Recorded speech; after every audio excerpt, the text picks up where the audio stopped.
ये कोई पाकिस्तान बनाना रिपब्लिक नहीं है कि जब भारत का दिल करेगा 2 मिसाइल मार देगा। पीआर ने बार बार ये बयान दिया कि अगर हम जवाब देंगे तो अपने तरीके से देंगे और अपने टाइम पे देंगे।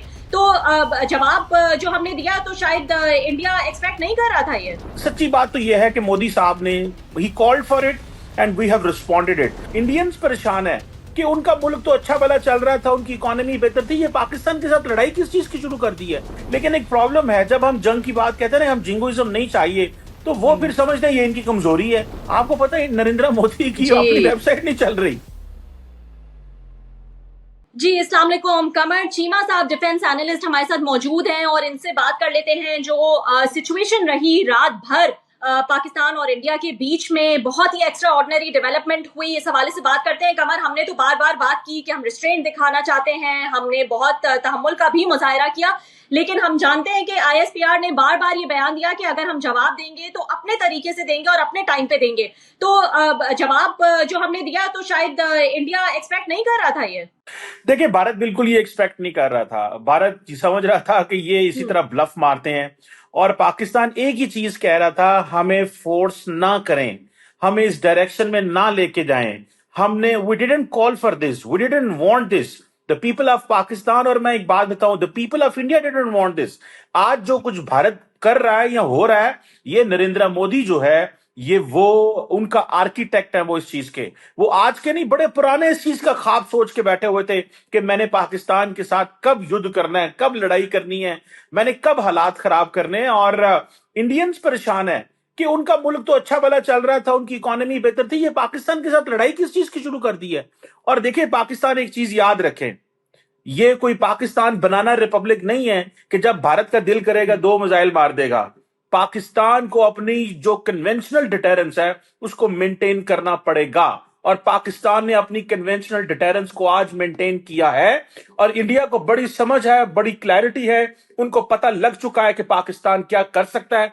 उनको पाकिस्तान की कैपेबिलिटी का पता था, लेकिन शायद उन्होंने समझा कि इनकी इकोनॉमी ठीक नहीं, इनके मुल्क के अंदर पॉलिटिकल डिसरप्शंस हैं, तो शायद पता नहीं ये कुछ कर ही नहीं सकते। पर उनको ये नहीं था पता कि when it comes to Pakistan, तो ना हम पीपल्स पार्टी रहते हैं, ना हम नून लीग रहते हैं, ना हम पीटीआई हैं, ना हम कुछ और हैं, हम सिर्फ पाकिस्तानी हैं। हम कराची से लेके गिलगित तक, और हर पाकिस्तानी जो है वो इस वक्त एक ही चीज देख रहा है और कह रहा है कि मैं पाकिस्तानी हूं और अपनी अफवाज के पीछे खड़ा हूं। उनको इस चीज का अंदाजा नहीं था कि अंदर कितनी यूनिटी है। और आप देखिए जिस प्रोफेशनलिज्म के साथ, अब जस्ट इमेजिन तो करें कि जिस प्रोफेशनलिज्म के साथ पाकिस्तान ने और पाकिस्तान की अफवाज ने ये ऑपरेशन किया है, ये कोई मजाक थोड़ी है कि आप उनके S-400 सिस्टम गिरा दें जी।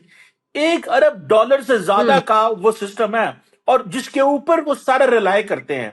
दूसरा, आप देखें कि इंडिया ने बहुत ज्यादा एग्रीमेंट्स किए हुए हैं अमेरिका के साथ। एक इनका एग्रीमेंट है, उसे कहते हैं basic exchange and cooperation agreement. ये एक फाउंडेशनल एग्रीमेंट है जो इंडिया को स्पेशल इंटेलिजेंस प्रोवाइड करता है, मैप, सैटेलाइट डाटा। ओके, दुनिया में ये जो इस खिते में मिसाइल, ड्रोन टारगेटिंग एक्यूरेसी है उनके पास, ये अमेरिकन उन्हें बहुत हद तक एक्सेस देते हैं। पाकिस्तान के पास तो ऐसा कुछ नहीं है। तो मैं समझता हूं कि इंडिया को इस चीज का पता था कि पाकिस्तान के पास कैपेबिलिटी मौजूद है, but they call for it. तो आपको लगता है कि क्योंकि आपने ये बड़ा आप क्लोजली जो है इसको मॉनिटर कर रहे हैं, तो ये वेस्टर्न और चाइनीज जो टेक्नोलॉजीज है उसका भी एक मुकाबला था, और उसको भी बहुत क्लोजली जो है ना सिर्फ हमने इंडिया ने बल्कि पूरी इंटरनेशनल कम्युनिटी ने जो है उसको बहुत क्लोजली वॉच किया है। Rabia, the world is calling this Chinese versus western और यूरोपियन टेक्नोलॉजी की बात कर रहा है। आप देखें कि जो इन्होंने हाल किया अपने राफेल का, आप इमेजिन कर सकते हैं, वो हमारे पंजाबी में कहते हैं आने टेंट गिरा दिए। मतलब इस तरह राफेल गिर रहे हैं गाजर मूली की तरह। मतलब आप यू कांट इवन इमेजिन। मतलब Rafale is the premium defence product in the air industry, और आप वो कभी इधर गिर रहा है, कभी उधर गिर रहा है। आप मुझे एक बात बताएं, वैसे इस पॉइंट ऑफ जोक ही है कि आपने $10 अरब के ड्रोन से खरीद लिए मिसाल के तौर पे, ओके फाइन, लेकिन आपने उनकी क्रेडिबिलिटी इतनी नीचे कर दी कि उनका ओवरऑल जो मार्केट का शेयर है वो 25 अरब डॉलर गिर गया है। तो मुझे बताएं, वो तो कहेंगे ना कि this is a bad publicity to give the product to Indians, कि ये ओवरऑल हमारे शेयर ही नीचे गिरा देते हैं। हम इनको 5-10 अरब डॉलर का अगर इक्विपमेंट दे भी दें तो उसका नुकसान हमें इतना होता है कि हमारी ओवरऑल मार्केट वैल्यू गिर जाती है। So they know it and then आप वो समझते हैं, जैसे आपने सवाल किया। आप देखिए चाइनीज की क्या वैल्यू है। मैं तो कहता हूं आज चाइनीज को चाहिए पाकिस्तान को जितना इक्विपमेंट टेस्ट करवाना है करवा लें हमसे, फिर रोज रोज ये मौके नहीं आने, so that we can better test these equipment और हम उनको हिट कर सकें, बता सकें कि भाई कैसे है। और आपको पता है चाइना के बारे में कहा जाता था इस चीज को, ये बड़ी इंपॉर्टेंट डेवलपमेंट है कि चाइनीज जो मिलिट्री हार्डवेयर है ना, that is not war tested, no it is war tested. No they can say कि भाई ये देखें तो सही। और मेरा ख्याल है अमेरिका ने भी चाहा होगा कि जरा पता तो चले कि इंडिया के पास क्या मौजूद है, क्या है इंडिया के पास, जरा पता तो चले। और इसीलिए अमेरिकन इतनी लंबी चौड़ी कोशिश नहीं कर रहे थे इसकी डी एस्केलेशन की। उस वक्त ट्रम्प साहब कहते थे बिल्कुल टिट हाँ। फॉर टैट होगा, ये होगा वो होगा। तो तो अब मैं आपको समझता लगता हूं है कि कि दिस इज द स्टोरी जी। जाहिर है वॉर जो है वो दोनों ही अतराफ के लिए नुकसानदेह है, लेकिन ऐसा लगता है कि इंडिया का नुकसान जो है वो इसमें ज्यादा है। हमसे ज्यादा बड़ी आबादी है, उनके स्टेक ज्यादा हाई हैं, उनकी इकोनॉमी जो है वो हमसे बड़ी है, मिलिट्री कॉस्ट तो उनको पड़ी पड़ी, इकोनॉमिक कॉस्ट, फिर आईपीएल खत्म हो जाना, एयर स्पेस हम जानते हैं कि क्लोज होने की वजह से उनको कितना नुकसान जो है वो हो रहा है। जब जब हमने अपना भी एयर स्पेस बंद कर दिया था उनकी फ्लाइट्स के लिए। तो on the other hand Pakistan में जो चीजें पॉजिटिव नजर आ रही हैं वो ये कि कौम जो है वो एक साथ खड़ी है, मुतहिद है। हमारे मीडिया ने जो मेच्योरिटी का मुजाहरा किया उसकी सिर्फ पाकिस्तानी इंडिया में खुद भी जो है वो वाहवा हो रही है कि हाँ पाकिस्तानी मीडिया ने जो है वो एक मेच्योरिटी का मुजाहरा किया है। फिर हमने जिस तरह का रिस्ट्रेंट दिखाया तो हमने इंटरनेशनल कम्युनिटी को एक मैसेज दिया कि हम जो है नहीं चाहते कि लड़ाई हो और लड़ाई बढ़े, और इतने दिन तक हम इसीलिए रिस्ट्रेंट दिखा रहे। तो ये पाकिस्तान का एक पॉजिटिव साइड और एक पॉजिटिव इमेज दुनिया ने भी देखा, जबकि ऑन द अदर हैंड जो जंगी जुनून इंडिया का है वो भी सबके सामने एक्सपोज हुआ। देखें पाकिस्तान के मीडिया की आपने बिल्कुल सही बात की, सारी दुनिया तारीफ कर रही है, कोई वॉर मॉन्गरिंग नहीं है, कोई ये नहीं है इधर हमला कर दो उधर हमला कर दो। वो तो मीडिया आपको पता है रबिया क्या दिखा रहा है, इधर हमला कर दो, कराची पे चढ़ दो, फलां जगह पे कर दो, ये भाग गए हैं ये। मतलब it doesn't look like a media, it looks like shooting चल रही है किसी मूवी की और उसमें इस तरह का प्रोवोक किया जा रहा है। And look at the professionalism. मैं पाकिस्तानी मीडिया का फैन हो गया हूं, उनकी प्रोफेशनलिज्म, हमारे सहाफी, हमारे रिपोर्टर, हमारा कैमरामैन, हमारी तमाम इवन आप टेक्निकल जैसे क्रू जो है, एनालिस्ट भी कमल मैं देख मतलब रही दे थी, आप जो डिजर्व। है वो थ्रू आउट जो है वो मौजूद थे ऑन टीवी स्क्रीन, और जिस मेच्योरिटी के साथ जो है वो आप लोग डिस्कशन कर रहे थे वो हार्डली जो है वो देखने में आता है इंडियन साइड पे। सो ऑब्वियसली हमारे, क्योंकि ओवरऑल हमारी कौम का है कि हम जंग नहीं चाहते, जिंगोइज्म नहीं चाहते। लेकिन एक प्रॉब्लम है, जब हम जंग की बात कहते हैं ना हम जिंगोइज्म नहीं चाहिए, तो वो फिर समझते हैं ये इनकी कमजोरी है, शायद ये जंग लड़ना नहीं चाहते। ये फिर इस तरह की चीजें आती हैं। अगर हम अमन की बात करें तो वो कहते हैं देखो डर गए हैं, और अगर वो हम हमला करेंगे तो वो फिर अब नजर नहीं आते। तो अब इंडिया की फौज कह रही है कि हमें अमन चाहिए, हम एस्केलेशन नहीं चाहते। सो मैं समझता हूं कि द इम्पोर्टेंट थिंग इज कि जिस चीज को मैं जानता हूं कि पाकिस्तान को और भारत को बैठना पड़ेगा। वो अगले दिन जो यूएन जनरल सेक्रेटरी ने कहा था, the solution which is a military solution is not a solution। कोई जो सोल्यूशन मिलिट्री सोल्यूशन होता है वो कोई सोल्यूशन नहीं होता। सो बैठ के बात करने की जरूरत है। लेकिन सच्ची बात तो यह है कि मोदी साहब ने ही called for it and we have responded it. आपको पता है रबिया अपने आप को बहुत बड़ी आईटी हब कहते हैं। आपको पता है नरेंद्र मोदी की अपनी वेबसाइट नहीं चल रही। मतलब आप जाके देखें, मैंने तो सुबह जब पता चला कि नरेंद्र मोदी की वेबसाइट नहीं चल रही, मैंने तो अपने ट्विटर पे लगा दिया। मैंने कहा मोदी साहब यार आप तो बहुत बड़े आईटी के मतलब बादशाह हैं यार, मतलब आपकी अपनी वेबसाइट नहीं चल रही और बचाने चले हो पूरे इंडिया को।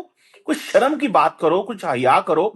लेकिन देखें क्या करें, हम मजबूर हैं कि ये हमें हर दफा ये फोर्स करते हैं। कभी इन्होंने देखे बालाकोट किया, हमने बड़ा मैयड रिस्पॉन्स दिया। कल जो पाकिस्तान के एयरफोर्स के बंदा कह रहा था, ऑफिसर कह रहा था, पहले तो मैं अपने जवानों को सलाम पेश करना चाहता हूं Rabia, because of them we have confidence. The nation of Pakistan has a confidence because of our officers. So thank you Pakistan Army, Air Force, Navy, our armed forces। और कल जो नेवी हमारे एयरफोर्स ऑफिसर ने कहा कि you checked our tactical brilliance at Balakot. अब भी आपने हमें देख लिया है। सो डोंट आस्क फॉर एक दिस।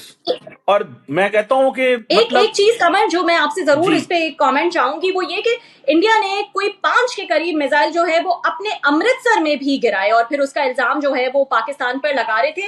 ये किस किस्म का वो कदम था? देखिए ना, जी। Information warfare. इंफॉर्मेशन वॉरफेयर है ना जी, कि मतलब सिखों को पाकिस्तान के खिलाफ कर दो, ठीक है जी, सिखों को पाकिस्तान के खिलाफ कर दो, लेकिन वो नहीं कर पाएंगे। उन्होंने तो आपको पता है रात जी को बिल्कुल। अफगानिस्तान में भी हमला कर दिया ताकि अफगानिस्तान भी पाकिस्तान के खिलाफ हो जाए। देखिए ये ड्रामा है, ये ड्रामा है। और आपको पता है every projectile that flies in the air it leaves hmm. Digital footprint. तो the people who are watching, hmm. American को क्या नहीं पता? मुझे ये बताएं, इंडियंस मतलब जो उन्होंने, इंडियंस तो हम्म। मानते नहीं हमारे राफेल गिरे, ये तो अमेरिकन ने उनको मनवाया, ये तो फ्रेंच ने उनको मनवाया। खुदारा मान जाओ, बेइज्जत हो रहे हो, हमें भी कर रहे हो, मान जाओ कि आपके जहाज गिर गए हैं। सो ये जो हम कह रहे हैं ना कि हमने उधर हमला कर दिया, सो हमने कोई हमला नहीं किया। They did themselves just so that कि वो एक माहौल बना सकें। और माहौल यह है कि अपने लोगों को पाकिस्तान के खिलाफ करें, पर्टिकुलरली सिखों को और पंजाबियों आपको को, लगता है एंड दे कि फेल्ड। ये अब कह रहे हैं कि हमें एस्केलेशन नहीं चाहिए और ये बात इसी तरह जो है वो रहेगी? अब हम देख रहे हैं सिफारती सतह पे जो मीडिएशन है वो बहुत ज्यादा जोर पकड़ गई है। अब सऊदी वजीर खारजा का भी दोनों जगह से कांटेक्ट हुआ। अब अमेरिकन जो है वहां से भी जो है वो हमने देखा कि कांटेक्ट हुआ इंडिया पाकिस्तान के साथ। तो अब सिफारती सतह पे जब कोशिशें बढ़ गई हैं तो ये बात यहीं रुक जाएगी या आगे तक भी बढ़ सकती है? क्योंकि अब तक तो इंडिया कहता रहा कि हमें एस्केलेशन हम भी नहीं चाहते, लेकिन उसके बरक्स ही उसने एक्शन किए हैं। देखें ये चीजें चलती रहती हैं, जब धुएं ये कर चीजें लाएंगे चलेंगी। वही सूरत जारी सो होगी। मैं आज जाती तौर पे ये समझता हूं कि there is nothing to worry. और पाकिस्तान जो है वो हर डिप्लोमेटिक एफर्ट का जवाब देगा। हम सऊदी हों, अमेरिकन हों, तमाम एफर्ट्स का जवाब देंगे। हम किसी किस्म की कोई किसी और ऐसी आपको लगता है एफर्ट को कि नेवल रोकेंगे नहीं। साइड पे भी कोई एस्केलेशन हो सकती है? जैसे कि खबरें आ रही थी वॉरशिप की, I don't know how true is that, वो खबरें किस हद तक सच है? वो ये इंफॉर्मेशन वॉरफेयर है कि हम ये कर देंगे, वो कर देंगे। There is nothing like that. ये कभी भी ऐसा काम नहीं करेंगे, इनको पता ठीक है, है कि यहाँ हम से हार आगे नहीं कमर चलते। क्या नेक्स्ट स्टेप देख रहे हैं? मैं जानती हूँ कि इस वक्त जो है वो कोई कुछ नहीं कह सकता, खासतौर पर रात को भी जिस तरह से एस्केलेशन हुई किसी को आइडिया नहीं था। लेकिन यहाँ से आगे आपको लगता है कि दोनों साइड्स जो हैं वो अब थोड़ा सा डी एस्केलेट करेंगी, स्टेप बैक लेंगी? लेना चाहिए और लेंगी। और हम अमन चाहते हैं, हम जंग नहीं चाहते। पर हमने सिर्फ इतना बता सही, दिया कि बहुत हम बहुत तैयार शुक्रिया। हैं। Thank you Qamar, thank you so much for